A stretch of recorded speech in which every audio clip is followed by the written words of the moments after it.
Ketua Dewan Perwakilan Rakyat Aceh atau DPRA, Dahlan Jamaluddin, Senin pagi menerima kunjungan Kapolda Aceh, Irjen Ahmad Haidar.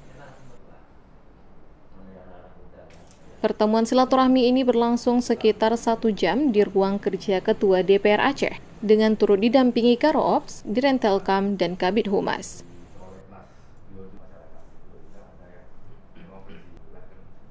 Irjen Ahmad Haidar ditunjuk menjadi Kapolda Aceh menggantikan Irjen Wahyu Widada yang diangkat menjadi Asisten Kapolri bidang SDM.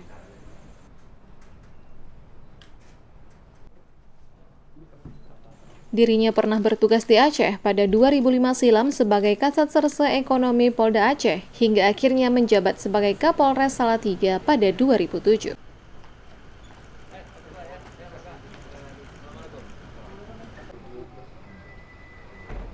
Tim Humas, DPR Aceh.